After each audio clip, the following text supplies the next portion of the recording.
días o buenas tardes ya por el horario. En primer lugar, también más allá del agradecimiento al Colegio de la Abogacía de Entre Ríos, sección Concordia, un reconocimiento muy especial a la comisión directiva, a la persona de su presidente, la doctora Graciela Chapa. Un agradecimiento también muy profundo a los disertantes que nos han acompañado y han viajado, han hecho un esfuerzo muy grande desde Paraguay, a mi amigo, desde Uruguay, también Úrsula, que está en viaje, que va a llegar ahora a la tarde, está haciendo un esfuerzo grande para estar acá también, y de cada uno de ustedes que también están haciendo un esfuerzo grande, y nos alegra muchísimo que haya estudiantes que están haciendo sus primeras experiencias en esta materia. Y bueno, esa es la intención, y les quiero comentar una cuestión por ahí que no se ha dicho hasta ahora. Hubo algunos problemas de agenda en donde, por ejemplo, lamentablemente falleció la mamá de una de las expositoras y se enfermó gravemente antes de comenzar estas jornadas, la doctora Beatriz Santos Biasi. Hoy amaneció con una indisposición la doctora Beatriz Ramos, que iba a ocupar este lugar en el panel. Bueno, algunas cuestiones que fuimos resolviendo sobre la marcha y que por allí alguna desprolijidad por la cual queremos pedir disculpas.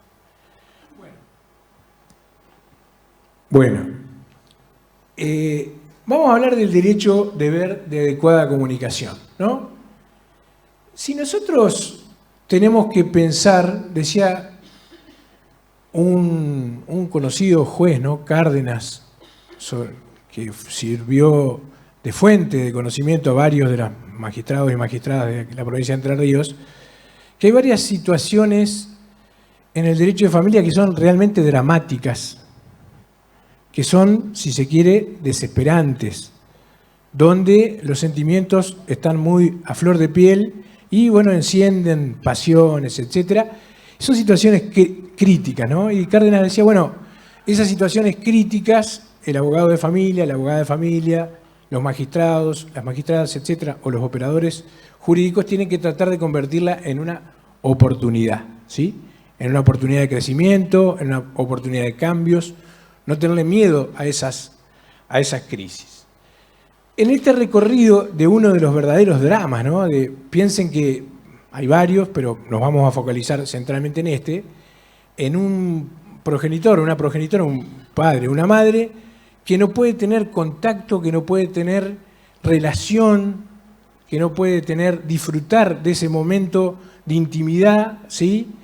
Con lo más preciado o una de las personas más preciadas, que son los hijos, ¿sí?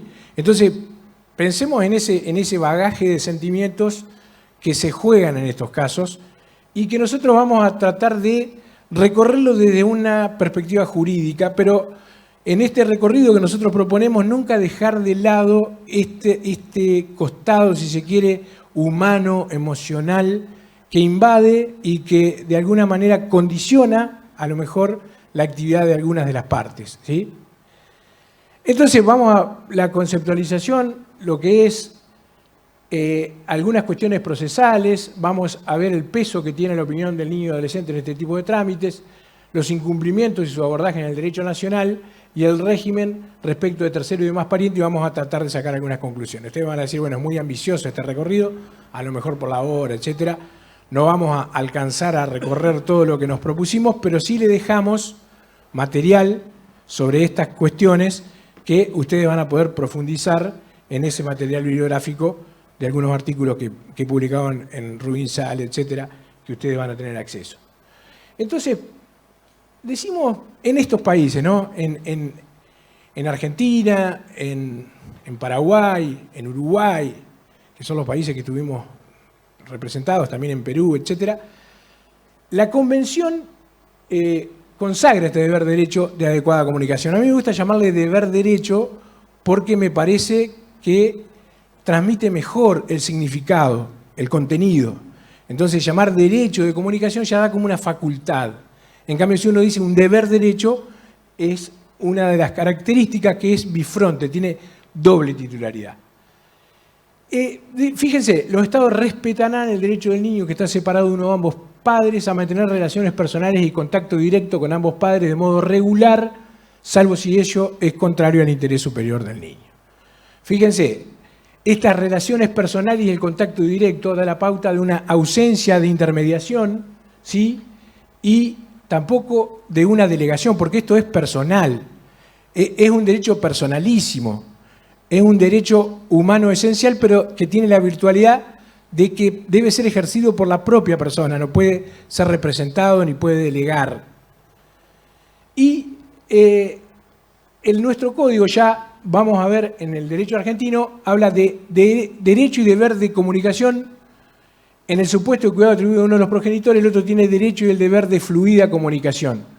Fluida como fácil, como que no admite obstáculos, no hay interrupción. ¿Sí? Y en el 646, inciso E, respetar y facilitar el derecho del hijo a mantener relaciones personales con abuelos, otros parientes y personas con las cuales tenga un vínculo afectivo. Fíjense que facilitar, hacer fácil, posible, respetar, tener consideración, tener miramiento. Entonces, el peso de las palabras que utiliza el legislador en la Argentina tiene una importancia fundamental. Voy a ir corriendo para allá, así. Fíjense la nomenclatura del derecho comparado. El Código Civil de Chile respeta la nomenclatura de la Constitución y también habla de relación directa y regular. Varios ordenamientos, entre los que se encuentra la Ley Orgánica de Venezuela, la Ley Nicaragüense, el Código del Niño Uruguayo, el Código del Niño del Perú, el Código Civil de Colombia, prefiere hablar de régimen de visitas. Nosotros hace años lo dejamos a esa nomenclatura porque la visita da el significado de un huésped en casa ajena, que está alojado en casa ajena.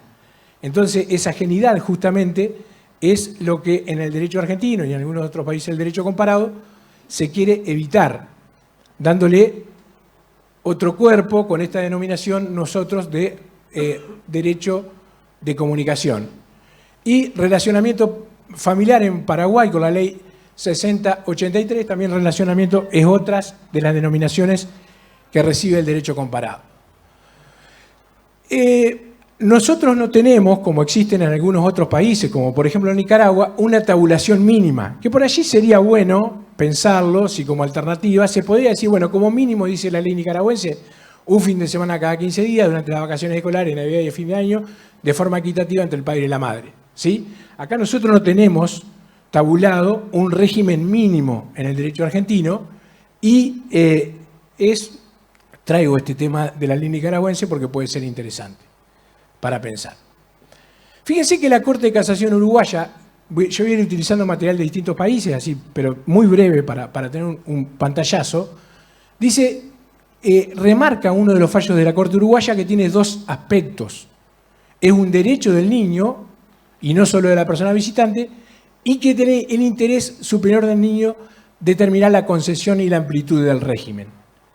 Otra de las características, le dijimos antes, que es bifronte, y otra de las características es que es extrapatrimonial, no tiene contenido económico, y está alumbrado, digamos, bajo el principio del interés superior del niño, pero en la ley uruguaya 20141, la ley de corresponsabilidad de la crianza, y también en la Argentina, tiene que ser alumbrado bajo el principio de coparentalidad. ¿Esto qué quiere decir? De una igualdad real, no solamente formal. Tenemos una cultura con una reminiscencia, si se quiere, muy marcada del derecho romano, donde esta cultura patriarcal hace una organización en los roles familiares que todavía perdura y que no es suficientemente visibilizado a la hora de establecer los regímenes de comunicación. Pero este principio de la corresponsabilidad en la crianza tiene que ser de alguna manera respetado o compaginado con el interés superior del niño. Bueno, esta es mi definición. Si la leen por ahí en algún tratado muy famoso de derecho de familia, sus directoras se olvidaron de citar la fuente, pero bueno, no viene al caso. Lo digo no para para denunciar el plagio, porque no lo estoy denunciando, sino que lo digo solamente para saber que es mía, no es... Claro, exactamente. Ese es el ánimo. Entonces, en esta definición, fíjense, es un deber, derecho subjetivo familiar de contenido extrapatrimonial que le impone el deber y a su vez le otorga la facultad al titular de mantener un trato próximo, directo, fluido, regular, frecuente, por diferentes modos y medios, ya sea personalmente, por medio escrito, telefónico, audiovisuales, con sus hijos menores de edad. Tiene por objeto contribuir a la formación integral del hijo. ¿En qué consiste? En compartir vivencias en variados espacios y ámbitos, culturales, recreativos, deportivos, educativos, religiosos, espirituales, en el marco de una adecuada reserva e intimidad que son necesarias para generar un clima de confianza mutua y afianzar el desarrollo de la personalidad en formación, que es, como vimos, la responsabilidad esencial de los padres y que rige tanto para la cotidianidad de la vida como para acontecimientos especiales o extraordinarios. Hay que creemos que con esa definición, bueno, tratamos de abarcar las diferentes vivencias en que le pueden dar un contenido palpable, concreto, a este derecho a adecuada comunicación.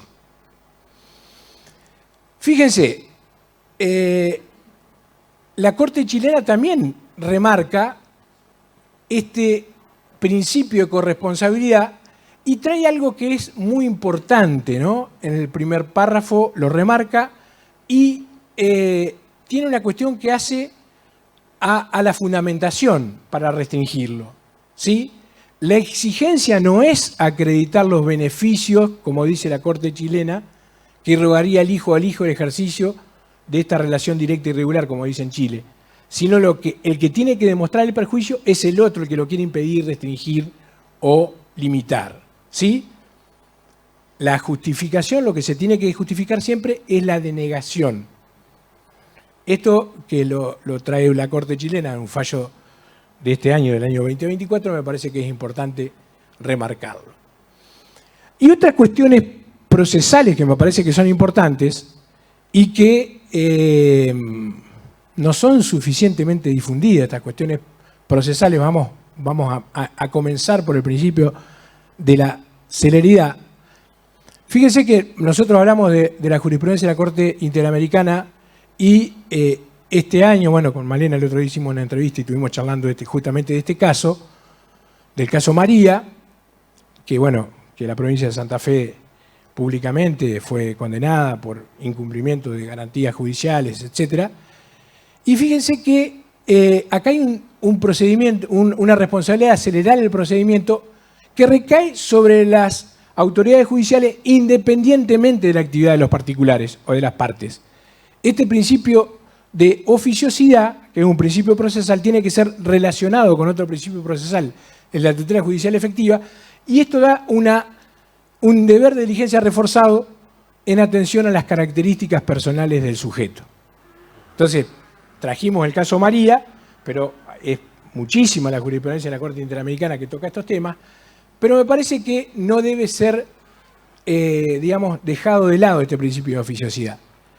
Y hay parámetros que ha elaborado también la Corte Interamericana en varios precedentes que están nombrados allí, pero que podrían ser muchos más. Y fíjense, la complejidad del asunto, acá nosotros no tenemos un asunto que sea demasiado complejo, sí, la actividad procesal del interesado, la conducta de las autoridades judiciales y la afectación generada por la situación jurídica de la persona. Cuando nosotros hablamos de afectación generada por la situación jurídica de la persona, en tanto no se logre establecer ese régimen de adecuada comunicación o ese régimen de contacto, se supone que la afectación al derecho a la salud psicológica, a la integridad, etc., va a estar vulnerado. Otra de las cuestiones que tampoco nos vamos a detener por una cuestión de tiempo y que tiene material que le vamos a dejar después, es la opinión del niño. Ustedes saben que, por ejemplo, en Venezuela hay un protocolo de escucha que es del 2007, elaborado por la Corte. En México hay otro del 2012, también elaborado por la Corte de México. Hay algunos protocolos provinciales en Entre Ríos, en España también, está el protocolo de Aragón, etc. No nos vamos a detener sobre ese tema, tienen material para que ustedes lo puedan consultar. Pero no nos vamos a dedicar aquí en este espacio, bueno, cómo tiene que ser anoticiado, en qué consiste la declaración, qué tiempo lleva, cuál es el derecho a la información, etc. Sino, nosotros pusimos ahí, y la influencia del principio de realidad, vamos a citar solo 2 fallos, por una cuestión de tiempo, pero podrían ir a agregarse más, pero que me parece que son 2 fallos representativos de una cuestión que es muy importante y que es qué pasa en aquellos casos en que el sujeto no quiere tener relaciones con esa persona que solicita, ¿sí? ¿Qué pasa en aquellos casos? Después nos vamos a detener en los incumplimientos, pero por ahora, fíjense, un fallo de la Suprema Corte de Justicia de Mendoza, que es el primero que les voy a presentar, y donde hace referencia, además de 10 años asistiendo a distintas terapias, a puntos de encuentro, etc., y que esta persona no quería tener relación o contacto y habían dispuesto un cambio de cuidado personal como una sanción a la progenitora. Y fíjense que aquí compone el interés superior del niño, respetando, como indican las normas, la voluntad, tomando o ponderando o conformando ese interés superior a partir de la propia voluntad del sujeto. Pero era un caso de esos crónicos recalcitrantes, de esos casos en que no se encuentra solución, que el expediente tramitó durante varias instancias, y aquí lo que dice la doctrina de este fallo es, bueno, el discurso que antes era impuesto por la progenitora ahora aparece como propio. Ese deseo, dice el artículo 12 de la Convención, una opinión expresada libremente, ese deseo que antes podría no haber sido considerado que fue expresado libremente, ahora, en esta actualidad, sí es la opinión genuina o la opinión de este sujeto. Entonces, fíjense cómo, sin nombrar la Corte aplica, como en varios fallos, y un principio que está consagrado en otros ordenamientos, por ejemplo, el artículo 6 del Código Procesal de Familia de Costa Rica y el artículo 3 del Código de la Familia de Cuba, que es el principio de realidad. La realidad también tiene su peso, tiene su importancia, y hay límites también para modificar esa realidad. Los operadores, nombro a todas quienes componen el servicio de justicia, tienen algunos límites, y en este caso es la opinión contraria. Y fíjense que la Corte Nacional también, en un fallo del año 21, ¿sí? También revoca un fallo porque no ponderó adecuadamente la concordante y férrea opinión expresada por los niños que se oponían y se oponen a volver a residir hasta el cuidado de su progenitora, así como a vincularse con ella, no efectuando de esa forma el análisis que la hermenéutica constitucional y legal exigía, en particular a los efectos o consecuencias que podía traer aparejada a ello.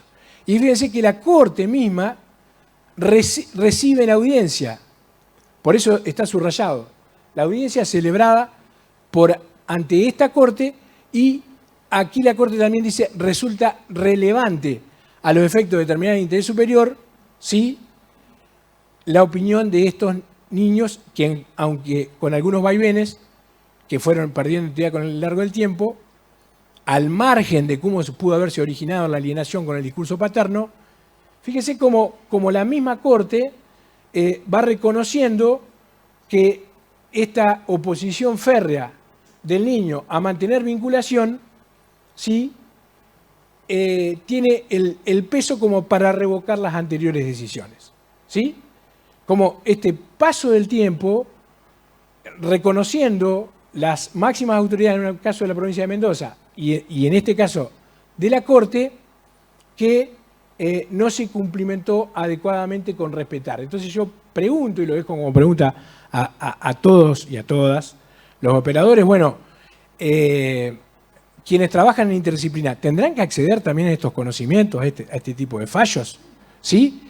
¿Por qué esperar estos largos procesos de sufrimiento para llegar a estas soluciones?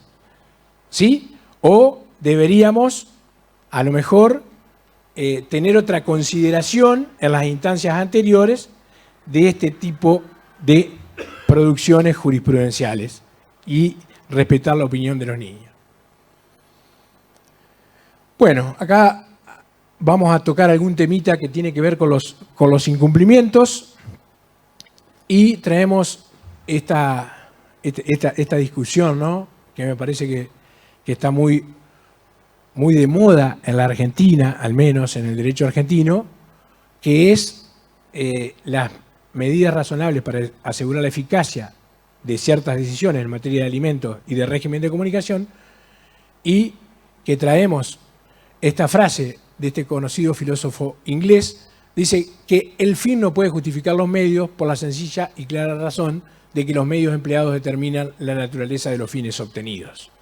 Entonces, con esta reflexión de este filósofo inglés, queremos tratar de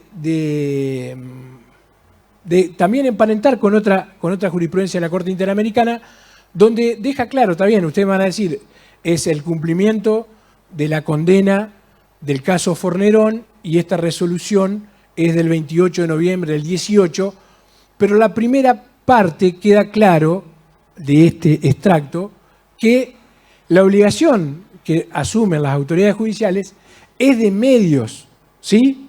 Es de medios, porque en todos los regímenes de comunicación intervienen partes, ¿sí?, que le dan su propia impronta al conflicto. Yo digo, el conflicto es de las partes, Lo que nosotros venimos desde la judicatura, lo que ocupamos algún cargo judicial o desde el ejercicio de la abogacía, es tratar a esos protagonistas a que puedan lograr satisfacción de sus derechos en una forma que trate de, poner en práctica otro valor que es muy importante, que es la paz familiar, etc. Pero fíjense que acá la Corte Interamericana, cuando evalúa la condena en Argentina y cuando Milagros Fornerón, luego de todos los abordajes, no tuvo forma de tener contacto con sus progenitores, dice, no, reconocemos que el Estado argentino hizo todo lo posible para revincular, pero que por cuestiones que van más allá de esta obligación de medios, y lo dio por cumplimentado a este aspecto del fallo. Entonces, ¿qué pasa ante los casos de incumplimiento? Creo que acá vamos entrando al meollo de la cuestión, a ese caso donde como abogado o abogado reciben seguramente quienes trabajan en la profesión 20 llamados por día, de gente desesperada, que no puede tener contacto con sus hijos, con sus hijas, que están, digamos, que van cambiando de abogados, de abogadas permanentemente, que intentan buscar una solución y no la encuentran, ¿no? Entonces, ¿cuáles son los instrumentos? Y fíjense que nosotros acá nombramos solamente 3 y vamos a entrar después a analizar otros. Uno es el delito de impedimento de contacto. Ya el derecho penal se reconoce que no es el derecho indicado para arrimar justicia a este tipo de conflictos, ¿sí? Acá, fíjense, es un delito dependiente de instancia privada, según el 73, tiene una pena que se agrava en caso de menor de 10 años discapacitado de 6 meses a 3 años de prisión, y en la práctica se puede decir que no resulta una herramienta apta para restaurar derechos. Luego, el daño extrapatrimonial en la jurisprudencia hay mucho menos de lo que debería haber en estos reclamos de daño originados por impedimentos, etc. Pero esta reparación económica va a llegar tarde y justamente no va a ser la indicada para restaurar lazos, solamente es de aquellas cosas tan baratas que se pueden pagar con dinero, ¿no? Entonces, todo lo que se puede pagar con dinero resulta barato, ¿no? Parece una paradoja, pero es así. Y después, en algún momento acá en la Argentina, en Mendoza, bueno, en Santa Cruz, etcétera, un registro de obstaculizadores de lazos familiares. Hubo algún proyecto también del diputado Raimundi para conservarlo a nivel nacional. Hay otros proyectos en el derecho provincial comparado, pero en este tiempo, ¿no? En este tiempo histórico se considera que criminaliza madres protectoras, que encubre situaciones de abuso, ¿sí? Y que puede revictimizar a los niños porque se ordenan revinculaciones forzadas con supuestos agresores a sus derechos. Entonces, esta herramienta de los registros de obstaculizadores familiares, que sería como un espejo del registro de incumplidores alimentarios, ¿sí? En la Argentina al menos está bastante desestimada y bastante desprestigiada. Entonces, hay otra cuestión que yo los invito a todos y a todas a pensar. ¿Por qué será que este 557 dio mucho menos producción que los incumplimientos alimentarios? ¿Por qué si uno va a estudiar la jurisprudencia que tiene que ver con las medidas razonables para asegurar la eficacia, ¿sí? Que cuando nosotros decimos medidas razonables para asegurar la eficacia, estamos hablando de un instrumento, de un medio que afectamos un determinado derecho, ¿sí?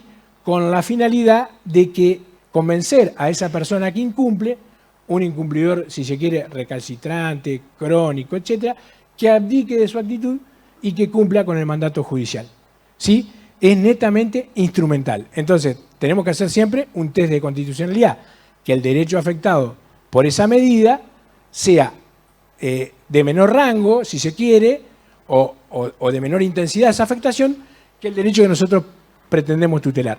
Entonces, el Código Civil y Comercial nos da en dos casos, ¿no? Alimentos y régimen de comunicación, instrumentos idénticos.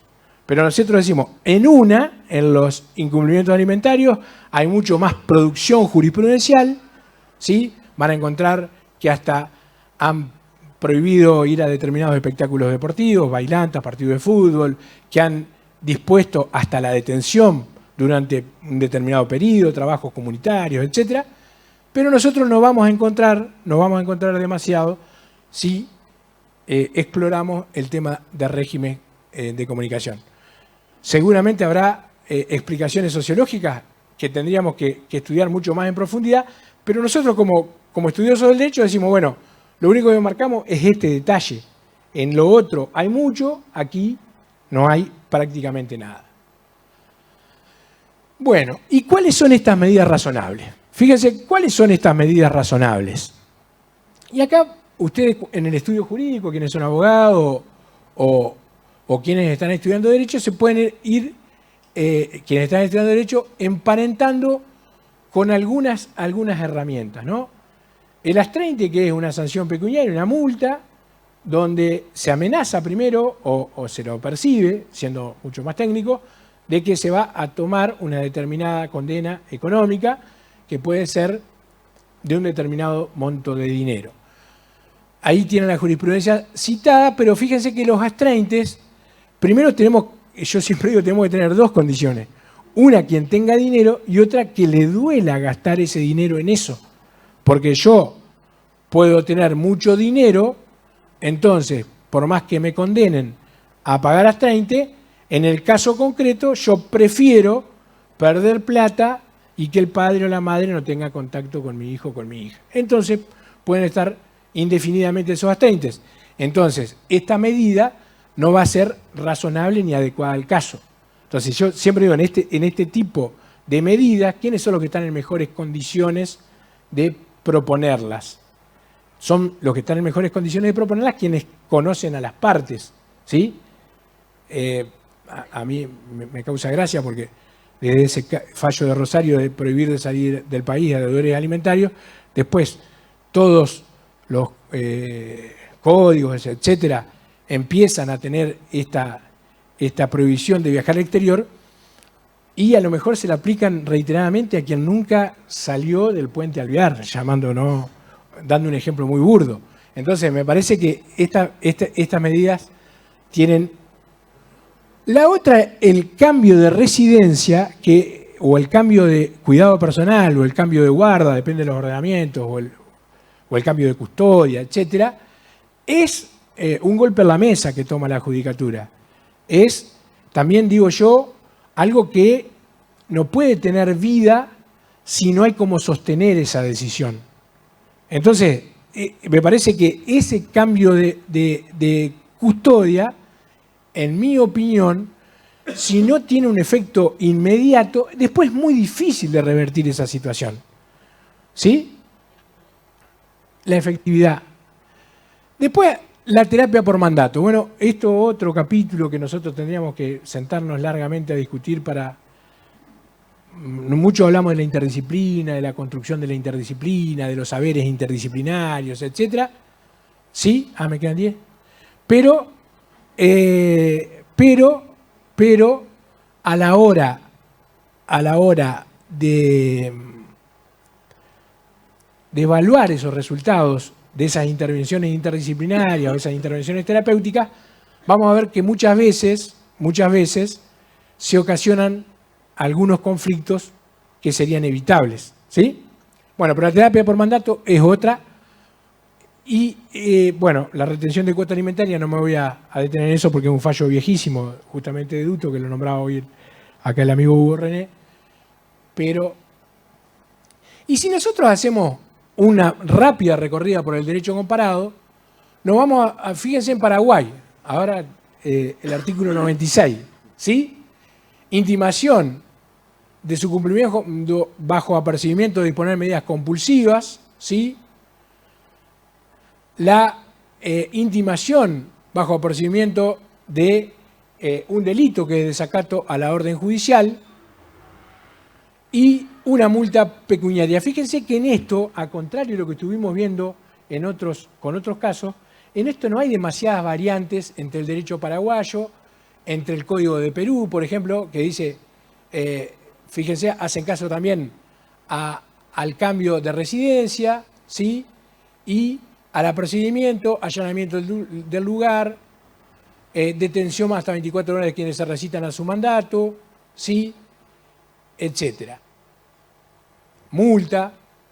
Y fíjense lo que dice la Corte Suprema de Justicia de la República de Perú, donde también en línea con lo que nosotros habíamos estado viendo, dice, bueno, en un caso también de incumplimiento crónico, no, la directiva de cambio de custodia, a eso se está refiriendo, no es imperativa para el juez, sino que debe aplicarse de manera, ya que debe evaluar siempre el interés superior del niño. ¿Sí? No es viable la pretensión, ya que implicaría un trauma para el niño en la medida, y acá hace referencia la Corte Interamericana a esa triple condición del interés superior del niño, como norma de procedimiento, como pauta interpretativa, etc. Y en coincidencia con los otros fallos que vimos de la Corte Interamericana, de la Corte Argentina, la Corte Uruguaya también dice este cambio de custodia, que tiene también este apoyo en doctrina de Ramírez Sánchez, no procede de manera automática o mecánica. ¿Sí? Fíjense cómo es bastante coincidente la jurisprudencia y la doctrina. Y en Uruguay, el artículo 40 del Código del Niño, ¿sí? También trae alguna situación de ser conducido por la fuerza pública. Hay una cuestión en el Uruguay que es muy importante, que es, hay un delito, ¿sí? Hay un delito que es la violación de los deberes de la autoridad parental, ¿sí? Que tiene una sanción penal, pero fíjense que también manda a estas sanciones que nosotros venimos desarrollando. Y lo vamos más rápido por cuestiones de tiempo. Esto sí directamente lo vamos a saltear porque queríamos hacer alguna referencia a los puntos de encuentro familiar y a la coordinación de parentalidad, que nosotros tenemos sancionada una ley de puntos de encuentro familiar que es de abril del 2023, que bueno, es un espacio interdisciplinario donde hay un abordaje guiado, donde puede ser derivado también por orden judicial, etcétera. También tiene material al respecto, pero lo que quiero remarcar solamente mencionando por una cuestión de tiempo de estos puntos de encuentro familiar que esta ley, la 11.061, que está publicada en el Boletín Oficial desde el año 23, no ha sido reglamentada y lamentablemente nosotros todavía carecemos a la provincia de estos puntos de encuentro familiar que serían útiles. Y bueno, hay algunas experiencias en Chubut, mediante una ley, en Mendoza también, y bueno, nosotros tenemos en Mar del Plata y en Buenos Aires como un proyecto de extensión universitaria, aunque no haya ley al respecto. Es temporal, es neutral, bueno, también es interdisciplinario, es confidencial, las intervenciones están inspiradas en interés superior del niño.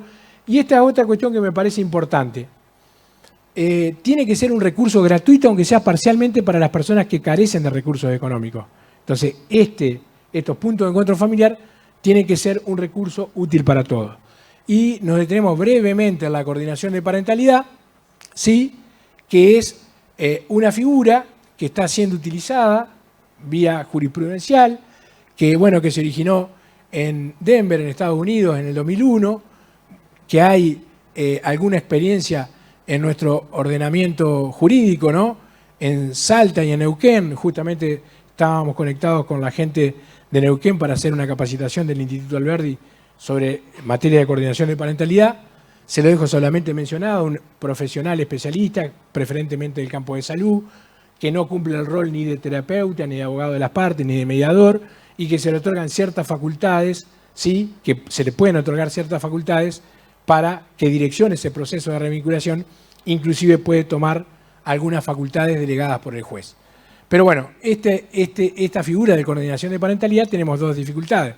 La primera dificultad, que no tenemos institucionalizada la figura, y la segunda dificultad, que es también un trabajo interdisciplinario, generar ese espacio de capacitación y de formación, y primero, por eso queríamos empezar con una experiencia piloto con la Escuela de Neuquén, a partir del Instituto Alberdi, y después con la participación también de personas, jueces españoles que están trabajando muy bien el tema y que también van a participar del proyecto.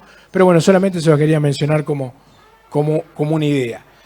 No vamos a llegar por una cuestión de espacio con,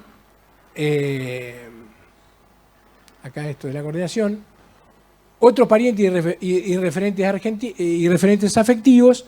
Fíjense que estos otros referentes afectivos que nosotros tenemos mencionado en el decreto reglamentario de la 26061, sí, por ejemplo, forman parte del concepto de familia, tienen también legitimación activa en el derecho argentino y en el derecho comparado también, en Uruguay, en Perú, en Paraguay también, en Ecuador, etcétera. Se los nombro porque no vamos a llegar a pasar todo eso, pero que nosotros queríamos decir, y en esto sí quiero detenerme 2 minutos, 1 minuto, aunque sea, en que nosotros teníamos en el año, ahí está, eso mismo, antes, ay no sé lo que es,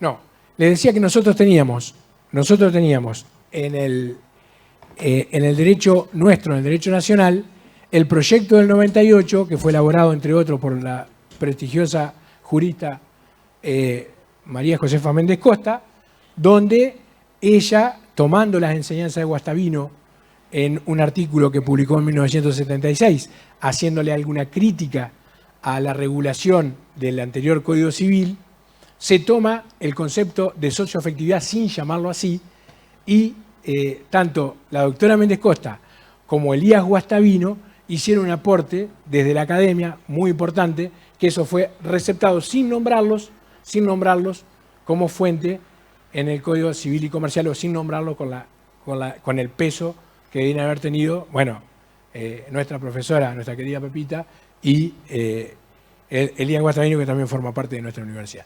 Bueno, solamente eso lo van a tener en la presentación. Entonces, ya para terminar, es un derecho humano esencial bifronte. Los abordajes que tienen que abordar estos tipos de conflictos son abordajes flexibles, ¿sí? Se tiene que respetar la voluntad de los niños, tiene que haber medidas confeccionadas a la medida del caso. En Paraguay le llaman principio de proporcionalidad, está mencionado justamente en la ley paraguaya, ¿sí?